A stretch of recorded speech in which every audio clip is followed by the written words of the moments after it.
morning, folks. We're going to call our meeting to order. Thank you. Thank you for coming in early on a Tuesday, and we will call Michele Boomhower up. Thank you very much. Appreciate the opportunity to provide more information to you.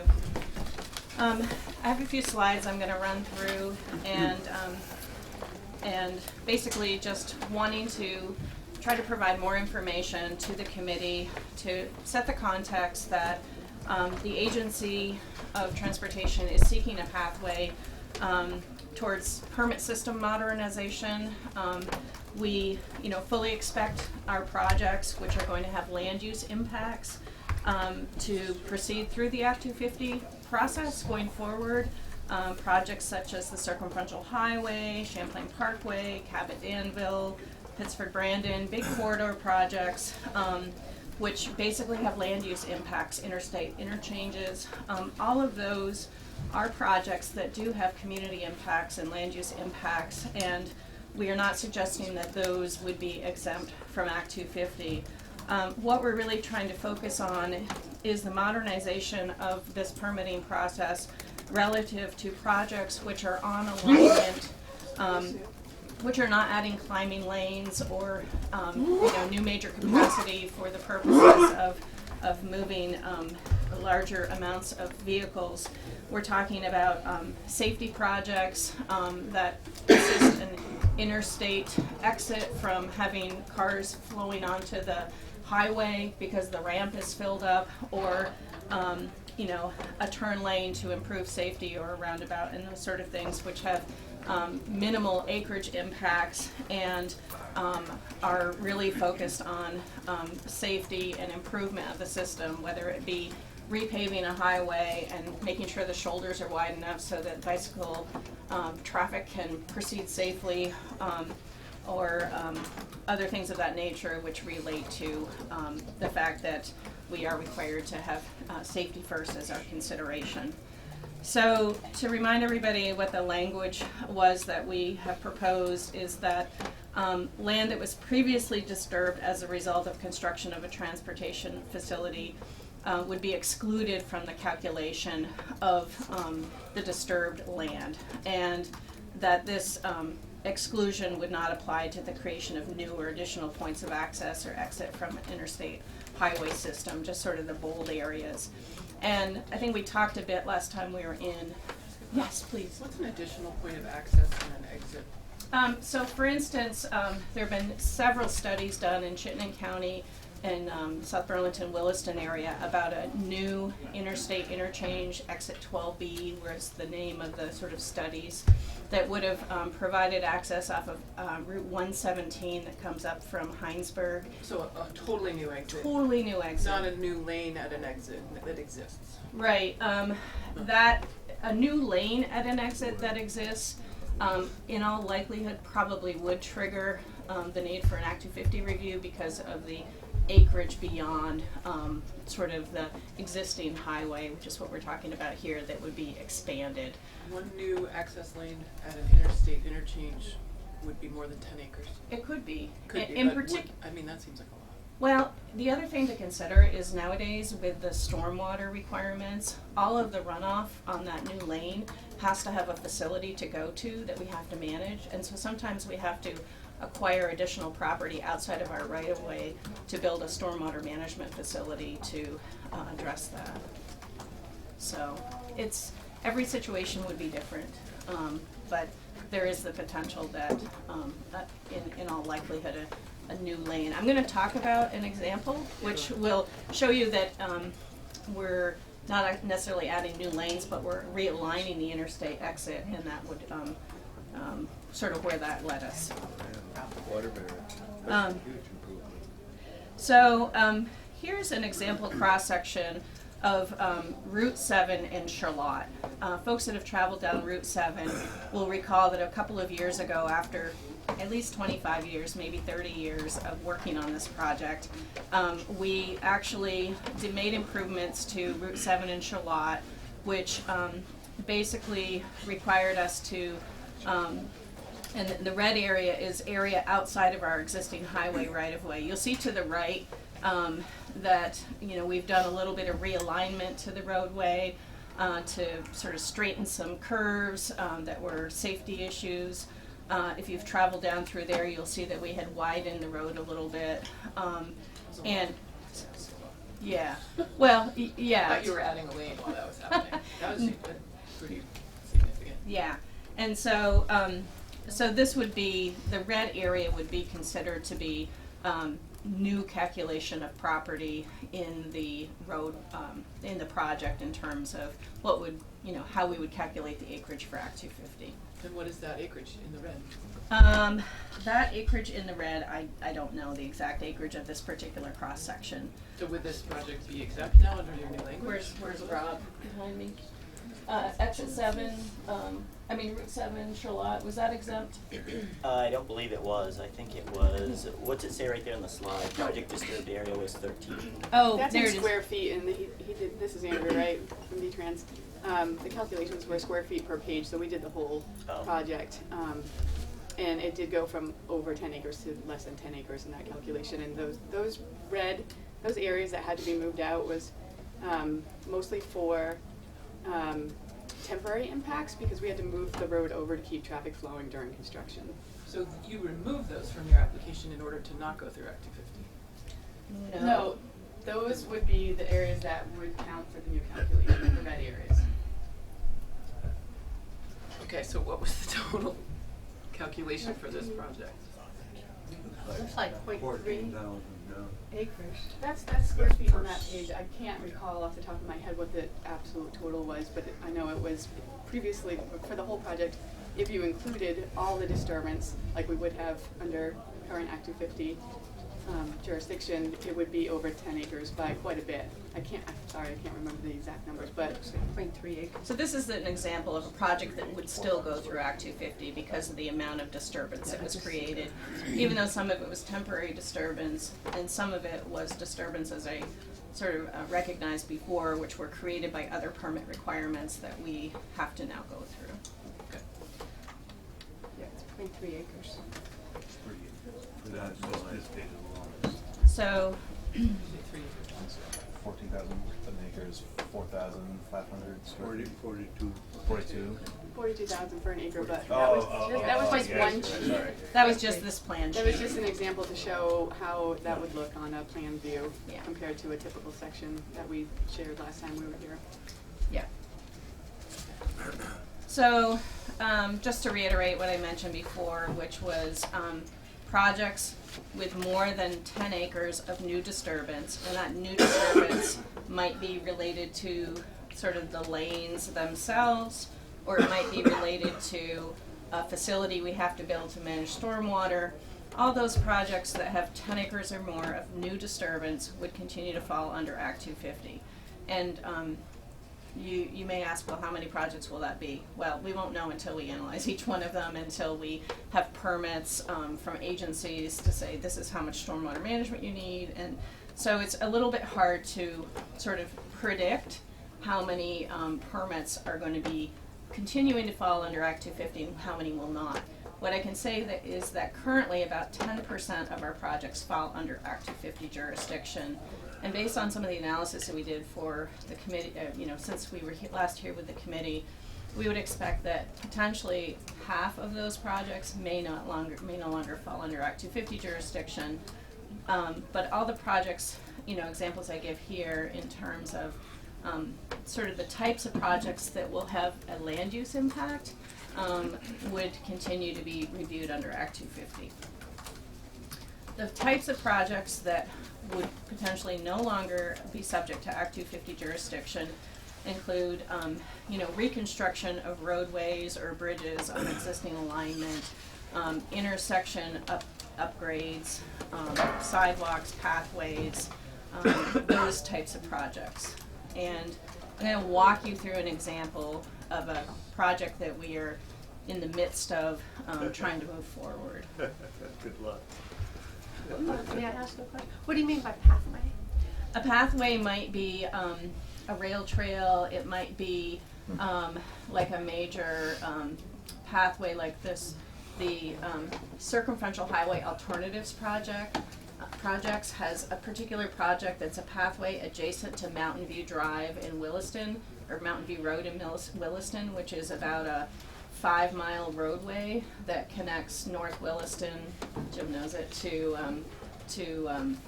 Industrial Avenue, and that project is contemplated to be sort of an off-road adjacent pathway. We have a similar pathway, also a circ alternative project, which is in Winooski near St. Mike's, which will run from St. Mike's up to halfway to Essex Junction where the Lowe's intersection is on Susie Wilson Road, and that's off the highway, but it's a pathway project we are constructing. Is that for non-motorized traffic? And I would say if it's in a new undisturbed area, that's still That one a project like probably that would still go through trigger. Act 250. Yeah, you're right. Review, but if it were changing something that's already there, then likely it would not. Yeah, that's a good point. So like the creation of a rail trail, would it, A new rail trail would likely trigger the 10-acre. It would still. not a new one, and an existing, when you say a new rail trail, what does that mean? I mean, a rail trail by definition is in a railroad right of way. Yeah. That's So- not new, it's changing, but it's a significant change of use. So in the case where the rail trail stays on alignment and we don't have a lot of sort of either turnouts or widening outside of the existing right-of-way or stormwater facilities to build, chances are a rail trail would not trigger Act 250 jurisdiction because it is a previously disturbed area. We're not, changing the footprint. But you're right, the use would be different than a train going through.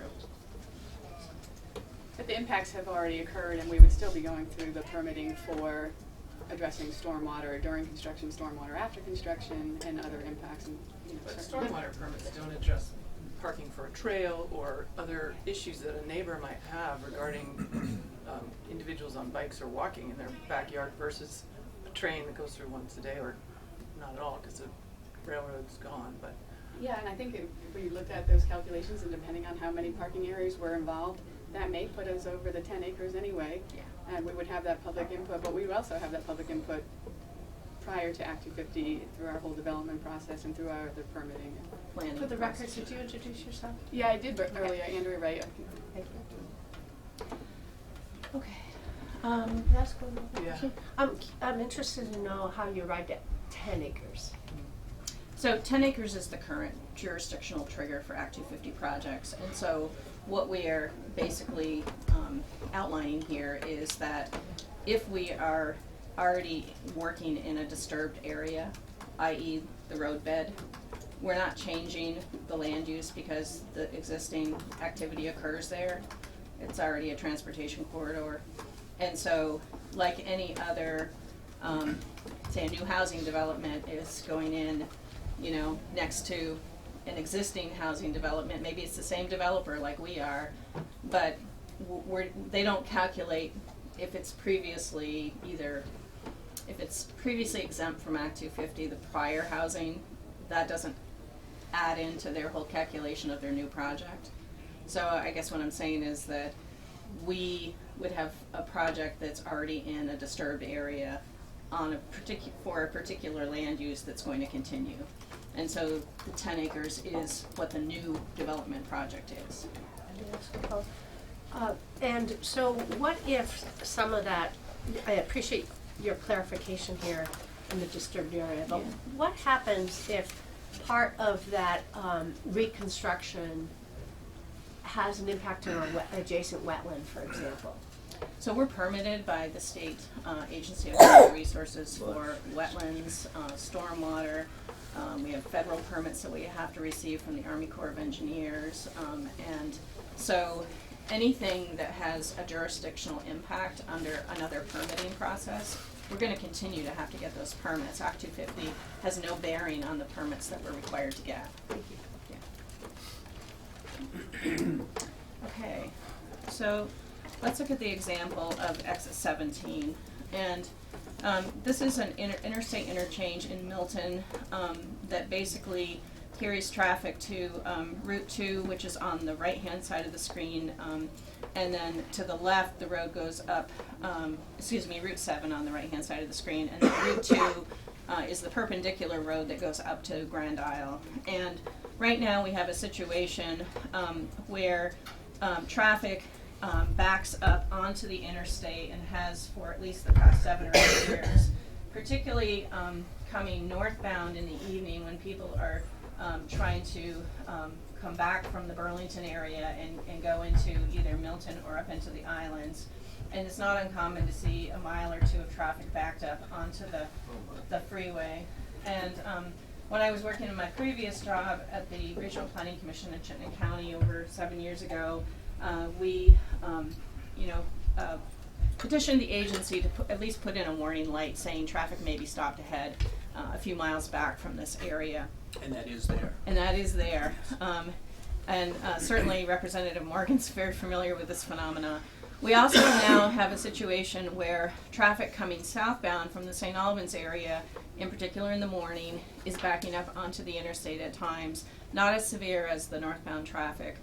And so also 7 years ago when I was at the Regional Planning Commission, we worked on a planning study to figure out what are the potential realignments of this area. It's a very complicated area because there are right now 3 sets of traffic lights from the intersection of 2 and 7 at the very first next exit ramp that takes you either up to St. Albans or off the interstate, and then another one to the far left as you go towards Grand Isle. So there's a lot of interactions, traffic conflicts, and congestion going on in this area that create a significant number of safety issues. So we began the planning process over 8 years ago. We had a lot of public input from the general public, fire and rescue entities, the communities, etc., all about sort of how to proceed with this. There have been numerous public hearings held. In this case, the disturbed area is approximately 21.6 acres. And that's all shown in the sort of green tinting on the screen, which is a little hard to discern from the background, but it's a little bit brighter green. And all but 3.5 acres of this would be considered previously disturbed soil. And most of those are located where the ramps exist now. The configuration in purple that you see there, a couple of purple areas, are where we are proposing to change the ramp alignment to better facilitate the traffic. You'll see the ramp that comes from the top of the screen coming in. That purple ramp provides more storage capacity for cars so they don't stack up on the interstate.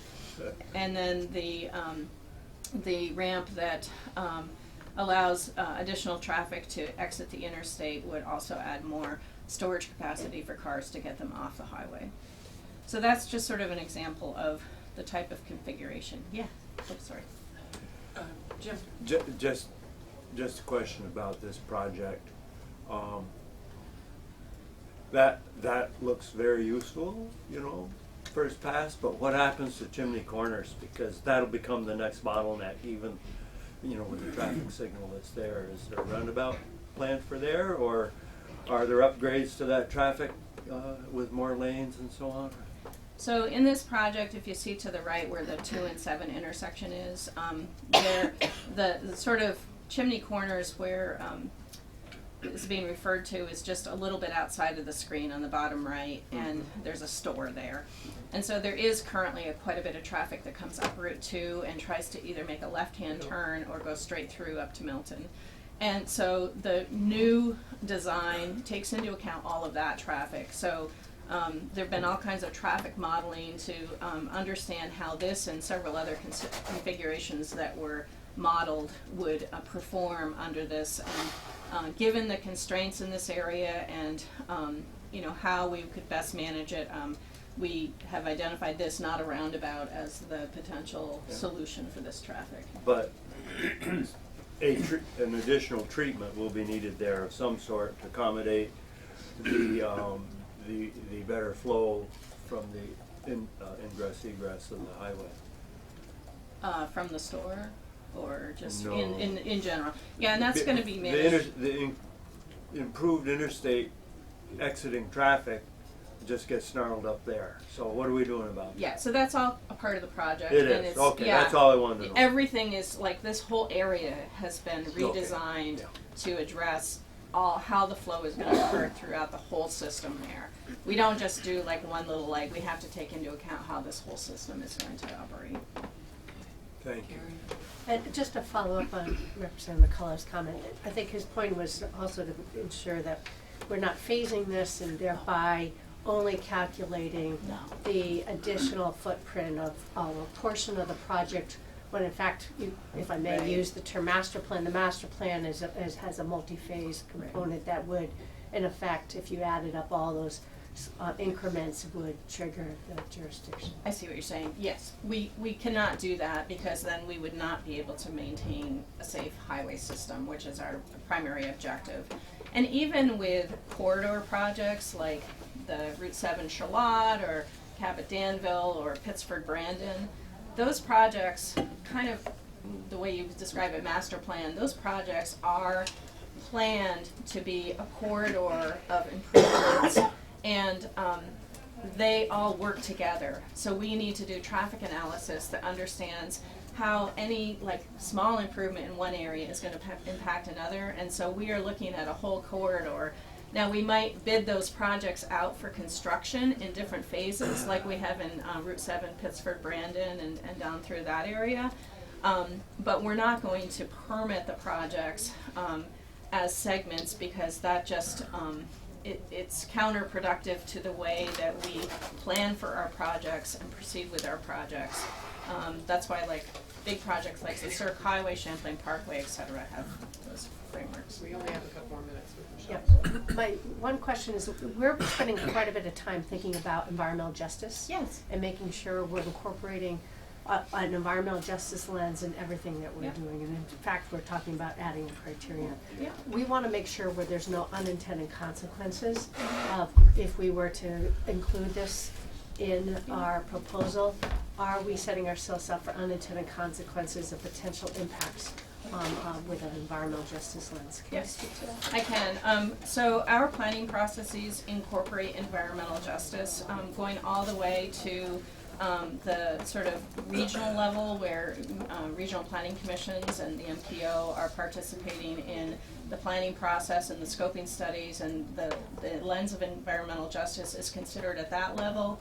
And then when it comes to the agency for finer sort of planning and design work, et cetera, the NEPA process incorporates environmental justice. In fact, you'll see projects where, in the news recently, the Champlain Parkway was, sort of, it's been a long road of project, but environmental justice, the Federal Highway Administration said it's been too long since we've looked at this project through this lens, which we did before in the NEPA process. We want to re-invite the partners that would be impacted from an environmental justice standpoint to the table and just sort of take further input from them. So that is a big criteria for us. Wait, so is that happening? Because Yeah. we've heard that that's not necessarily been considered, certainly not through Act 250, but. It's happening through the NEPA process. It's a very robust environmental justice engagement process that's occurring now, and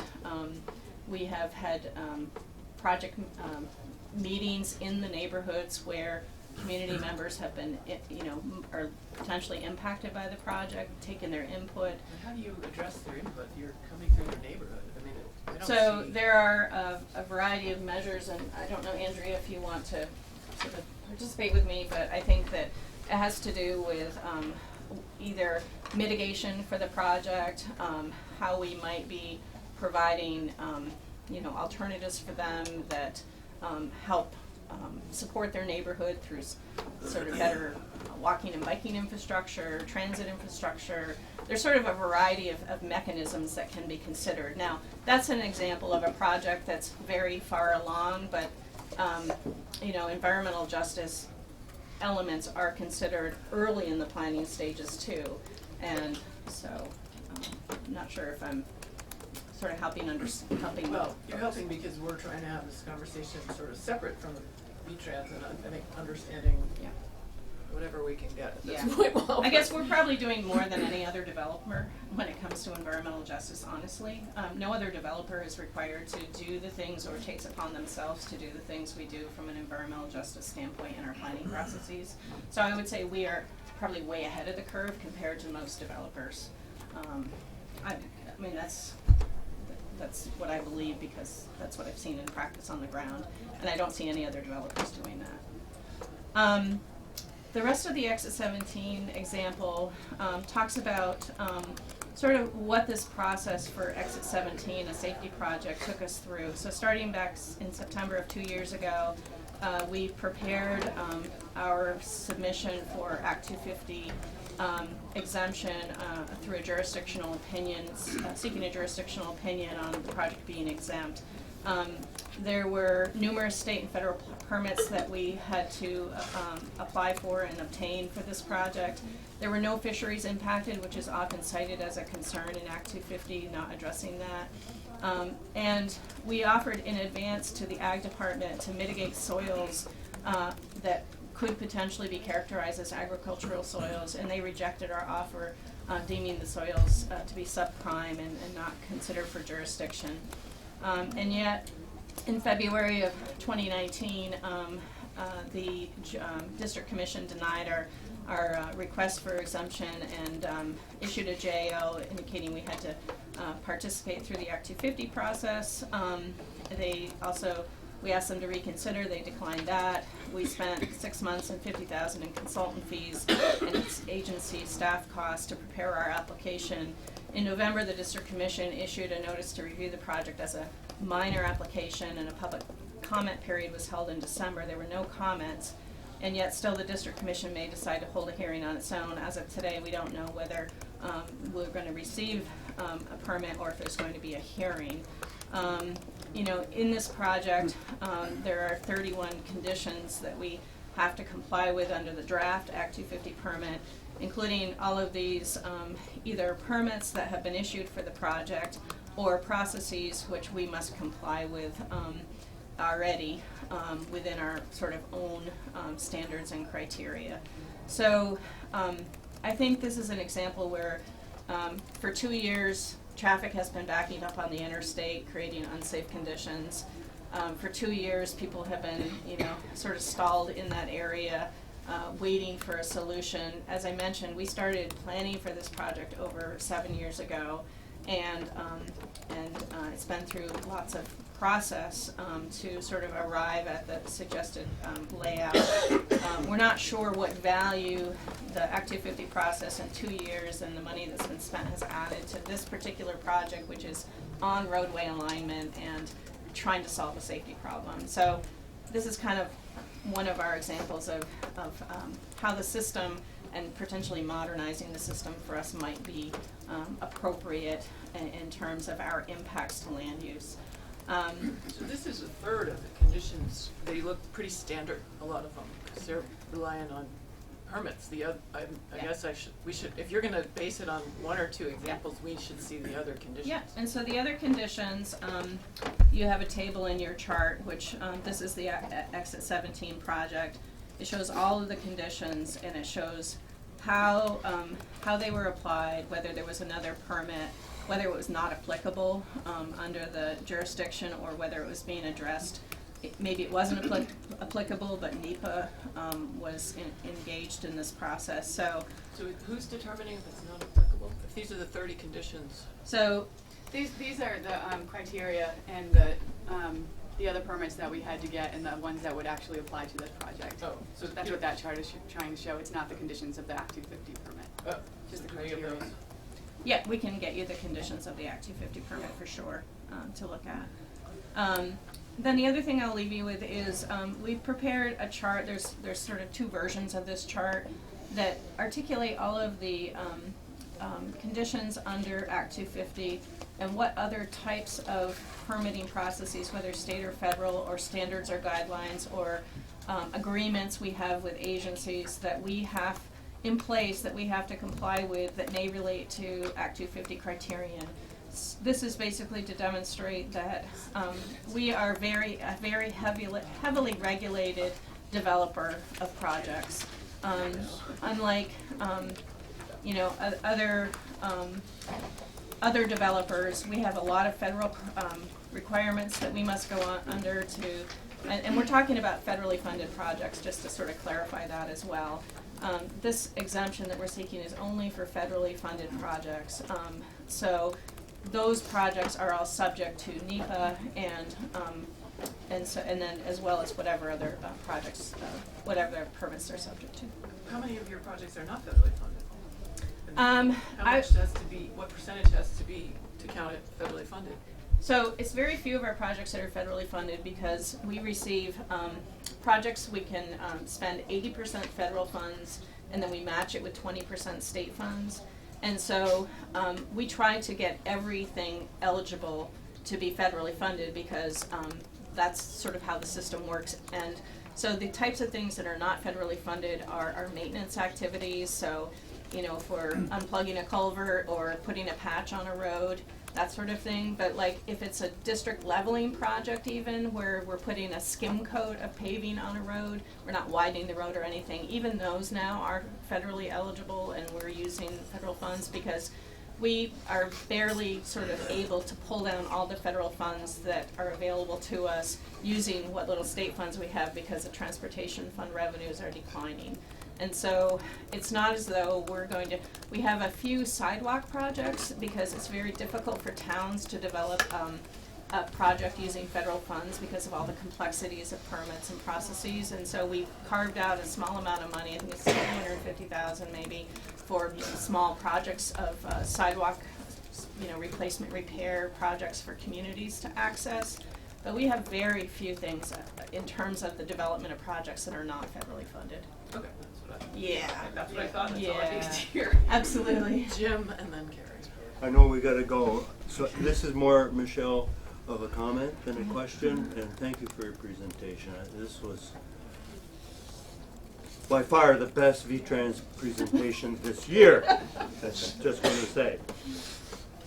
Having said that, we are a nation, we are a state of people who love our highways, love our vehicles, and love our departments that take care of our highways. We also love shopping malls, theaters, health food stores, shooting ranges. But for me, I'm not liking the idea of giving deference to our highway department and keeping everybody else under the gun in scrutiny, which is where they should be and where VTrans should be. Notwithstanding the governor's lifelong, and this is not an ethics thing, let me say for the record, notwithstanding the governor's lifelong family business in highway construction. Carrie. We've heard in the news frequently about the weakening of NEPA at the federal level. Right. Will that have an impact? I mentioned NEPA a number of times, and it makes me mindful about the role of NEPA in the table that you just described, and if the weakening would in fact work against us, counter to our objectives that we thus far have realized through the NEPA process. Right. I would say that we would not expect if there were ever to be a weakening of NEPA at the federal level, which is always a risk, that we would not expect that to have an impact on how we proceed with projects. We have a careful planning and prioritization process. The legislature sort of dictates how we prioritize projects and bring them into volition. We have political review of our projects that we're going to deliver through the transportation bill, and so we cannot move forward with a project without authorization by this body. And so there are opportunities if something egregious were to happen for the legislature to intervene in a project. And those projects are listed in sort of the book, if anybody's familiar with it, well in advance of them being ready to go to construction because of our planning process. the planning process goes all the way back to the regional planning commission level where projects are being prioritized for inclusion. And then I mentioned we have public process throughout the way. You have our public engagement manual included, and you can sort of see through that the multiple steps where the public has the opportunity to chime in. In addition, we have state and federal permits beyond NEPA that we must comply with. And so there's sort of a lot of levels for things like environmental justice, outside of the NEPA process, but in our own review process, public opportunity to engage, and regulatory processes to assure that we are not outside of the bounds. I think another thing, if you're sort of contemplating this but are concerned, would be to consider placing a stipulation that the agency must report back each year on the projects that ended up being contained within Act 250 and those which were outside of Act 250. And that's something that happens, that analysis happens very early in the process. And I think that it would allow for an opportunity to, you know, if the committee saw something in there that they were very concerned about, or the body did, to put a watch on something and to become engaged. It's sort of an early notice that, you know, this doesn't seem like what VTrans told us they needed in terms of process improvement and modernization of the permitting system, that this doesn't make sense to me. And so having a report from the agency, and we issue a lot of reports to the legislature on projects that were analyzed, and also, you know, what is that project, how it was analyzed for Act 250, when is it scheduled to go to construction, you know, pieces of information that would allow intervention in the project at an early stage. In the event somehow you felt that we were not engaging the intent of our request here. Were you on this subject, Trevor? Or did you? Yeah, I just I have have a one on quick this one. Just for my own information. Yeah. Are you typically generating environmental assessment statements as part of your transportation projects under NEPA?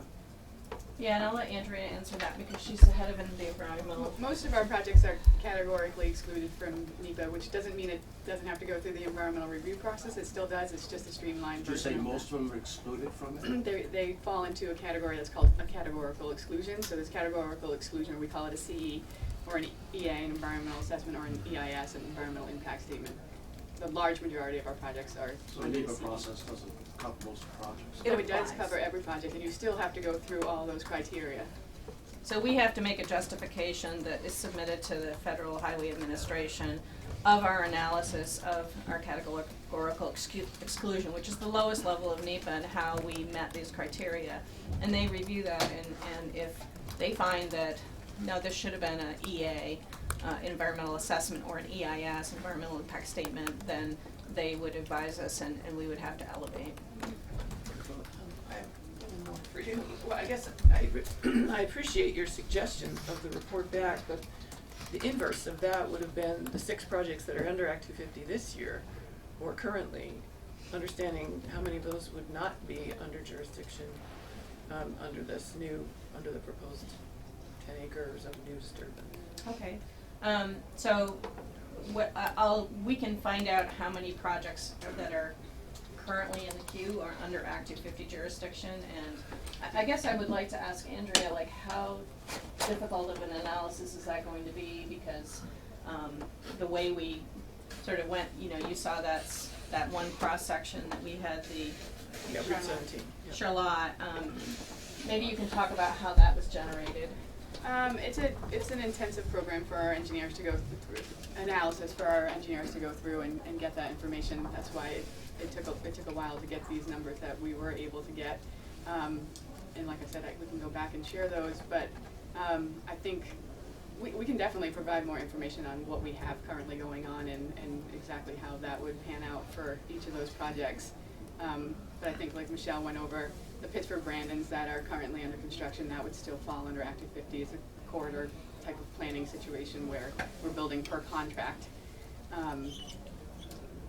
So your current design plans wouldn't include newly impacted areas, just as a data? I mean, it seems like, I'm a GIS user, this is probably CAD, but it seems like that's a pretty typical, you'd have to do that for permitting. This is newly But you're There's- saying it's a new We don't have to do calculation. that for permitting because the other permits, depending on which permit you're looking at, are looking at areas of disturbance, so it's not new and it's not previous. It is different than what other permits are looking at necessarily.